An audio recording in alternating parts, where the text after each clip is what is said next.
বুয়েটে পড়ার স্বপ্নটা আমার শেষ। আমার এইচএসসি পরীক্ষাটা ভালো হয়নি।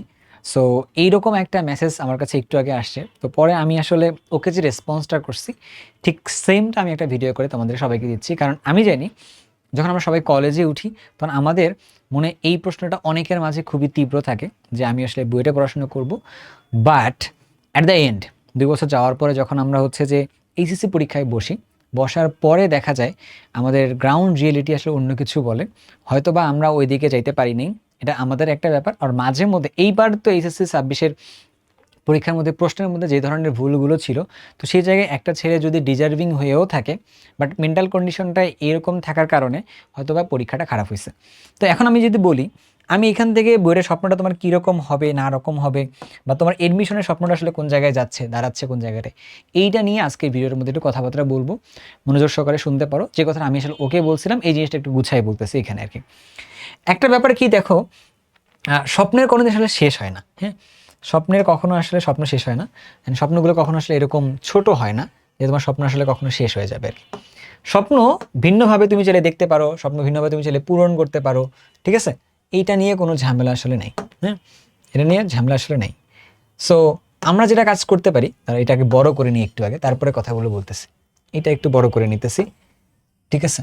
আচ্ছা, তো ধরো স্বপ্নের কোনো আসলে শেষ নেই। তোমার স্বপ্নটা আসলে এখনো আছে, বাট তুমি স্বপ্নটাকে পূর্ণ করতে পারো ভিন্নভাবে আর কি। এক, তোমার যদি এইচএসসি পরীক্ষা তো অলরেডি দিয়ে ফেলছো তুমি। দেওয়ার পরে ফিজিক্স হয়েছে, কেমিস্ট্রি হয়েছে, তারপরে হচ্ছে বায়োলজি হয়েছে, এখনো তোমার কাছে ম্যাথ হয়নি, তাই না? ম্যাথ হয়নি। তোমাদের কাছে বুয়েটে পড়ার স্বপ্নের জন্য যেটা লাগে ফিজিক্স, কেমিস্ট্রি, দেন হচ্ছে ম্যাথ। এইখানকার তিনটের মধ্যে তো A+ লাগবে, এর মধ্যে নম্বরটাও বেশি লাগবে। তো কেউ বলতেছিল যে ভাইয়া 85% যদি আমার থাকে তখন হবে কিনা। তো 90% তো আসলে সেফ জোনই থাকে। কিন্তু ঘটনা হলো যে কে কত ভালো পরীক্ষা দিচ্ছে। বিগত বছরে যদি প্রশ্ন অ্যানালাইসিস করে, মানে আমরা যদি সার্কুলারটা অ্যানালাইসিস করে দেখি, 10,000 পরীক্ষা দিতে পারছে। তার মানে যারা তিনটাতে A+ পাইছে, এই স্টুডেন্টদের মধ্যে থেকে হচ্ছে যে 10,000 জন ক্যালকুলেট করতে করতে সর্বনিম্ন কত নম্বরের মধ্যে এসে ঠেকে, এটা দেখতে হচ্ছে আর কি এখানে। তো এবারে আসলে ব্যাপারটা কেমন হবে, এটা রেজাল্টের আগে তো আসলে বলা যাচ্ছে না, তাই না? সো দ্যাটস এইভাবে বলতেছি না, তোমার কাছে এখনো ম্যাথ কিছু করার স্কোপ আছে। আমি বলবো জান প্রাণটা লাগাই দিয়ে ম্যাথ পরীক্ষাটা দাও, অ্যান্ড ম্যাথের মধ্যে সর্বোচ্চ ভালো করে ট্রাইটা করো আর কি। গেল? আচ্ছা, ম্যাথে কিন্তু ভালো করা যায়, বাই দ্য ওয়ে 200-তে 200ও পাইতে পারো তুমি চাইলে, তুমি যদি ট্রাই করো অ্যান্ড ভালো করে যদি পড়তে পারো তো আর কি। এবার তোমার কাছে স্বপ্ন শেষ তো হয় নাই, স্বপ্ন আরো আছে। তুমি যে কাজটা করতে পারো, তোমার রেজাল্ট কেমন আসবে তুমি এখনো জানো না, বাট তুমি একটা অ্যাজাম্পশন করতেছো রেজাল্টটা খারাপ হবে আর কি, তাই না? তুমি এটা অ্যাজাম্পশন করতেছো। তো তুমি আগে টার্গেট নিছিলা কি ভাইয়া, যে আমার তো আগে ইঞ্জিনিয়ারিং প্রিপারেশনটা নেওয়া লাগতো, বাট এখন আমার মনে হচ্ছে আমার যেহেতু ফিজিক্স, কেমিস্ট্রি, বায়োলজি খারাপ হয়েছে, তো সব কিছু মিলিয়ে আমার কাছে মনে হচ্ছে ভাই এটা পসিবল না।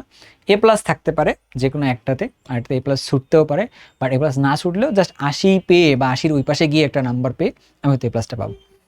তার মানে তোমার ইঞ্জিনিয়ারিং করার যে কোচিং করার যে স্কোপটা, এই স্কোপটা অনেক কমে যাচ্ছে আর কি। এটাই সত্যি, তাই না?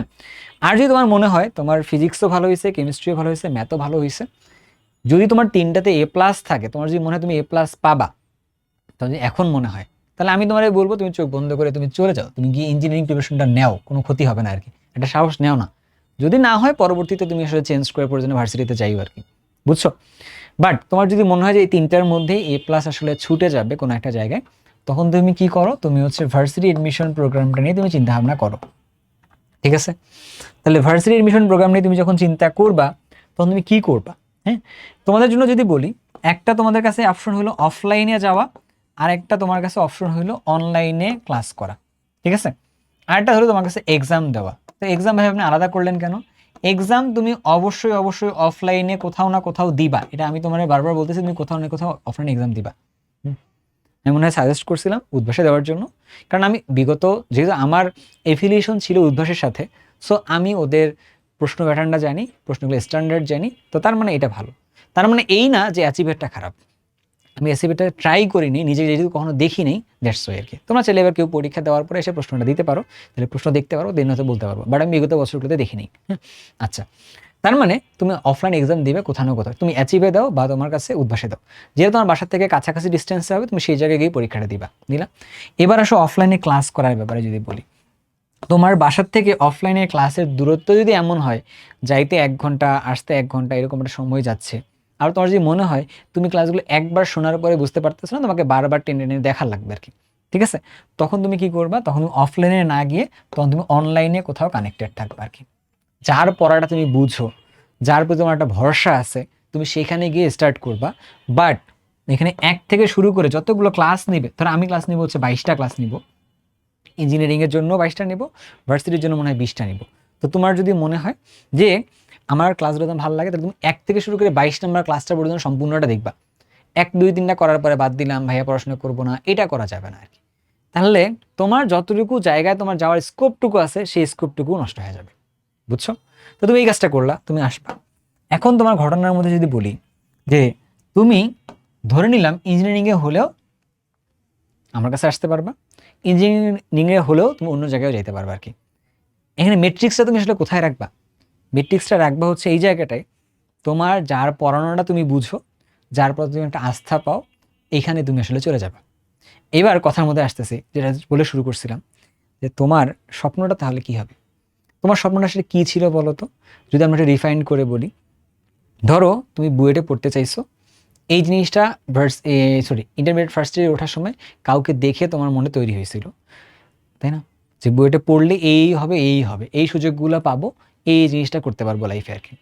সো নাথিং লাইক দ্যাট, শুধুমাত্র বুয়েটে গেলে তুমি এটা করতে পারবা, বুয়েটে না গিয়েও তুমি অনেক সময় অনেক কিছু করতে পারলেও পারতে পারো আর কি।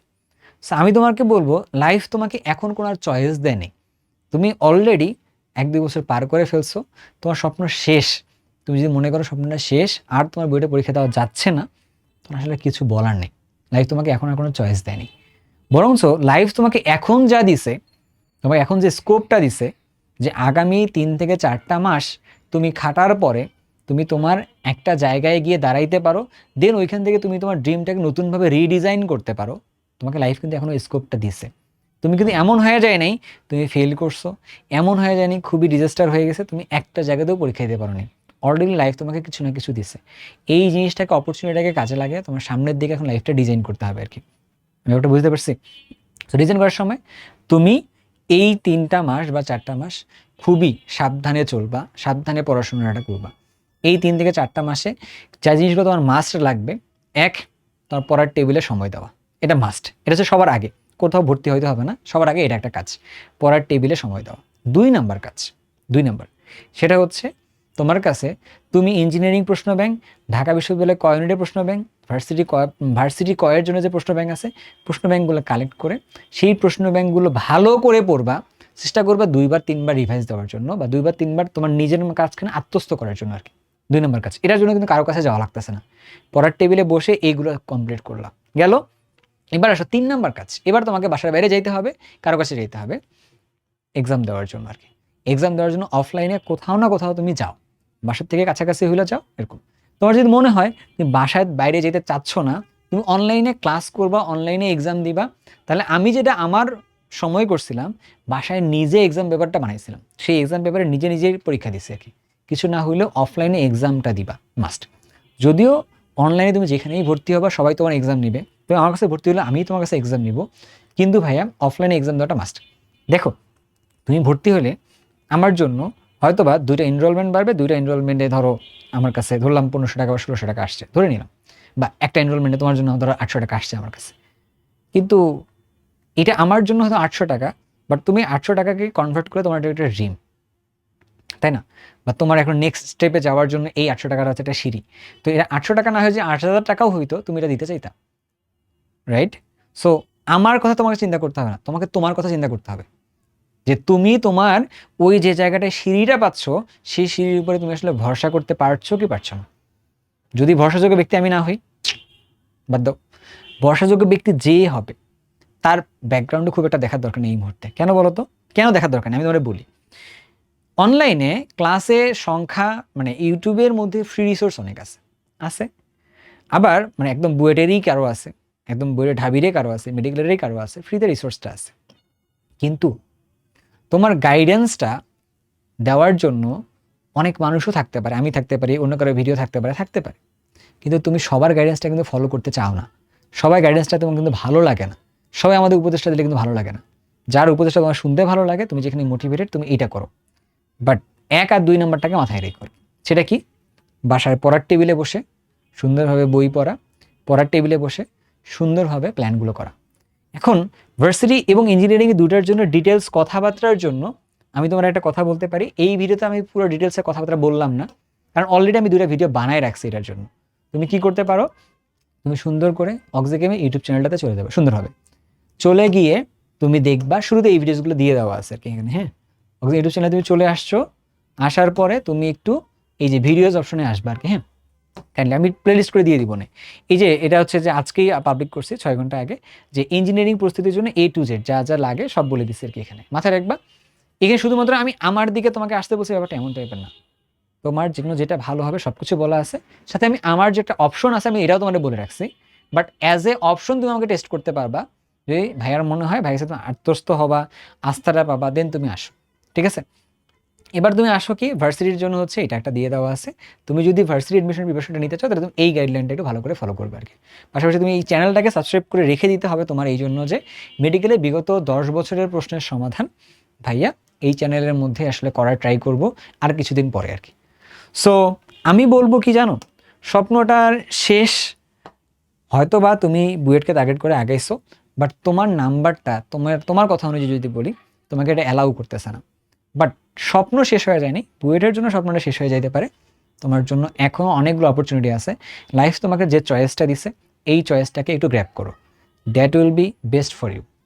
ইনশাল্লাহ আমরা চিন্তাটা খুব বেশি করবো না, সামনে ম্যাথ পরীক্ষা আছে, ম্যাথ পরীক্ষা একদম জোস লেভেলে দিতে হবে, ম্যাথ পরীক্ষায় ভালো করতে হবে।